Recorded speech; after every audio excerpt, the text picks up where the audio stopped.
स्वागत है दोस्तों आपके अपने चैनल संस्कृत गंगा 1 2 3 में। आज हम पढ़ने वाले हैं संस्कृत प्रत्यय। तो प्रत्यय को पहले हम सामान्य परिचय देखेंगे, फिर उसके बाद हम प्रत्ययों का वर्णन करेंगे। प्रत्यय किसे कहते हैं? प्रत्यय प्रति प्लस आय प्लस अज अर्थात जो वर्ण समूह किसी धातु या शब्द के अंत में जुड़कर नए अर्थ की प्रतीति कराते हैं, उस वर्ण समूह को हम प्रत्यय कहते हैं। अर्थात जो धातु क्या होते हैं, वर्ण समूह के अंत में या धातु के समूह अंत में जोड़े जाते हैं, उसे हम प्रत्यय कहते हैं। और एक नया क्या होता है, अर्थ उसका निकल के सामने आता है। मुख्य रूप से प्रत्यय दो प्रकार के होते हैं, कृत प्रत्यय और तदिंद प्रत्यय। हमें पढ़ते हैं, जब अभी आपने पढ़ा भी होगा आगे कि प्रत्यय दो प्रकार के होते हैं, कृत प्रत्यय और तदिंद प्रत्यय। धातु के अंत में लगने वाले प्रत्यय दो प्रकार होते हैं। अब आपको पढ़ना है कि धातु के अंत में लगने वाले प्रत्यय कितने प्रकार के होते हैं और शब्द के अंत में लगने वाले प्रत्यय कितने प्रकार के होते हैं। तो धातु के अंत में लगने वाले प्रत्यय दो प्रकार के होते हैं। पहला कृत प्रत्यय। कृत प्रत्यय में कौन कौन से आते हैं?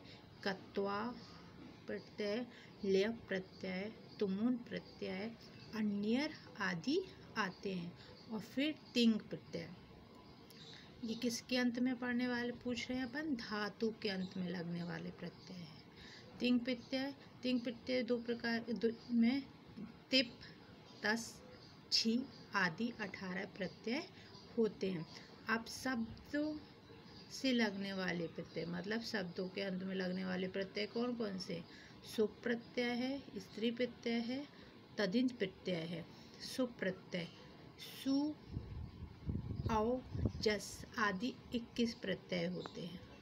स्त्री प्रत्यय टाप, टीप, डीश, डीन आदि होते हैं। और तदिंद प्रत्यय मतुप, अड़, इनी आदि होते हैं। तो आज हम पढ़ते हैं कृत प्रत्यय के बारे में। कृत प्रत्यय बारे में पढ़ते हैं और इसमें भी इम्पोर्टेंट पढ़ने वाले हैं हम कृत्वा प्रत्यय को।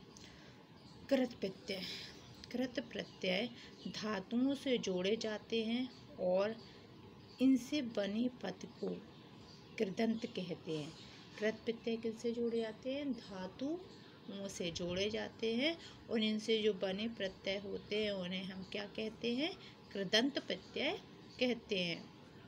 कृत प्रत्ययों से 3 प्रकार के शब्द निर्मित हैं। कृत प्रत्यय से कितने प्रकार के शब्द निर्मित होते हैं? 3 प्रकार के शब्द निर्मित होते हैं, अवयव, विश्लेषण और संज्ञा। कत्वा प्रत्यय, कत्वा प्रत्यय आपको बहुत पूछा जाता है पेपरों में, बहुत आपको आगे चल के बहुत काम आने वाला है। इसलिए आज हम कत्वा प्रत्यय को देखेंगे और आगे ज़्यादा पढ़ेंगे नहीं, क्योंकि फिर वीडियो ज़्यादा लंबा हो जाता है। कत्वा प्रत्यय, जब एक ही कर्ता द्वारा एक कार्य की समाप्ति के बाद दूसरी क्रिया की जाती है तो समाप्ति क्रिया में कत्वा प्रत्यय का प्रयोग होता है। क्या?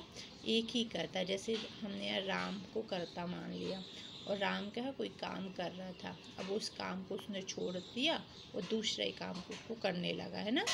मतलब एक कार्य को उसने ख़त्म कर लिया, दूसरा कार्य या क्रिया कर रहा है, तो समाप्ति में क्या जोड़ा जाएगा? कत्वा प्रत्यय जोड़ दिया जाता है। इस प्रकार से बने हुए शब्द को पूर्वकालिक क्रिया कहते हैं। जैसे छात्रा पठित्वा गृहं गच्छति। क्या? छात्रा क्या कर रहे हैं?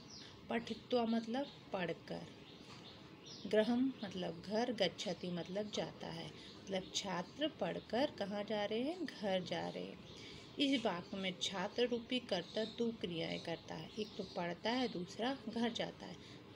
क्या कर रहा है ना, छात्र पहले पढ़ लेता है फिर उसके बाद घर जाता है, तो यहाँ क्या लग जाता है? कत्वा प्रत्यय लग जाता है। क्यों? 2 क्रियाएं, एक क्रिया को समाप्त कर दी उसने और दूसरी क्रिया मतलब घर जाने की क्रिया वो कर रहा है। घर जाता इन दो क्रियाओं में पढ़ने की क्रिया पूर्व काल में हुई है, अतः यह पूर्वकालिक क्रिया होगी जिसमें कत्वा प्रत्यय लगकर पठित्वा रूप बना है, अतः कत्वा पूर्वकालिक कृदंत है। कत्वा प्रत्यय की क्रा की लसक्ति तदित्व सूत्र से इस संज्ञा होकर लोप हो जाता है। अब हमने आपको बताया था कि कत्वा प्रत्यय क्या, आपने कत्वा क्या है, जो भी आधा वर्ण आगे लगा होता है उसकी क्रिया संज्ञा हो जाती है लसक तदंत सूत्र से इस संज्ञा हो जाती है तो लोप हो जाता है। लोप हो जाना मतलब होता है वहाँ उस चीज़ का दिखाई ना देना, केवल त्वा शेष बचता। बाद में क्या बचता है, त्वा शेष बचता। तो आप कोई भी इसके प्रत्यय लगेंगे ना तो आपसे 4 विकल्प पूछे जाएंगे इस शब्द में कौन सा प्रत्यय लगा है। जैसे उन्हें पूछा गम, गम में प्रत्यय है, जैसे गत्वा है तो गत्वा में त्वा दिख रहे हो ना बाद में, तो त्वा क्या है, पठित्वा, लेकिन आपने त्वा लिख दिया। आप अपने 4 ऑप्शन दे दिए, त्वा है या ये पट है या ये है, तो इसमें क्या हुआ, इसका पूरा प्रत्यय का नाम तो क्या था, कत्वा। तो कत्वा सही होगा। त्वा शेष बचता है क्योंकि क्या हो जाती है, लोप हो जाता है, क्रा शेष रहता है। कुछ धातुओं में इट का आगम होता है तो इत्वा लगता है, जैसे बालिक पठित्वा गृहं गच्छति, यहाँ पठ धातु है और इट का आगम होकर कत्वा प्रत्यय लगा है, इसलिए पठित्वा भी बना है। अब धातु भी बता रहे और प्रत्यय भी बता रहे। जैसे क्रा धातु है, क्रा में क्या लिया, कत्वा प्रत्यय, तो क्या बोलते हैं, कत्वा मतलब करके। दा धातु है, कत्वा प्रत्यय मतलब दत्वा यानी देकर। पा धातु है, कत्वा प्रत्यय पीत्वा यानी पीकर। ऐसे कुछ और उदाहरण बता देते हैं हम आपको। गम कत्वा, गम धातु है, कत्वा प्रत्यय है, गत्वा यानी जाकर। हस धातु है, कत्वा प्रत्यय हसित्वा यानी हंसकर। जी धातु है, कत्वा प्रत्यय जित्वा मतलब जीतकर। स्था धातु है, कत्वा प्रत्यय मतलब स्थित्वा यानी ठहरकर। श्रु धातु है, कत्वा प्रत्यय श्रुत्वा यानी सुनकर। ज्ञा धातु है, कत्वा प्रत्यय ज्ञात्वा यानी जानकर। पत धातु है, कत्वा प्रत्यय पतित्वा यानी गिरकर। स्ना धातु है, कत्वा प्रत्यय स्नित्वा यानी स्नान कर। दृश धातु है, कत्वा प्रत्यय दृष्टवा यानी देखकर। पट धातु है, कत्वा प्रत्यय पठित्वा। लब धातु है, कत्वा प्रत्यय लब्ध्वा प्राप्त कर। भू धातु है, कत्वा प्रत्यय भूत्वा यानी होकर। तो इसी तरह हमने आपको ये 20 उदाहरण हम आपको ये बता रहे हैं। ये 20 उदाहरण आप कर लेंगे तो कत्वा प्रत्यय आपसे आसानी से बन जाएगा। और इसके आगे का ल्यप प्रत्यय, बहुत सारे कृत प्रत्यय को ही आगे अभी हमें पढ़ना है। एक एक प्रत्यय को ही हम एक वीडियो में पढ़ेंगे क्योंकि बहुत लंबा वीडियो हो जाता है। तो दोस्तों इनको पढ़िएगा और वीडियो को लाइक करिएगा, सब्सक्राइब करिएगा और बेल आइकन ज़रूर प्रेस करें। धन्यवाद।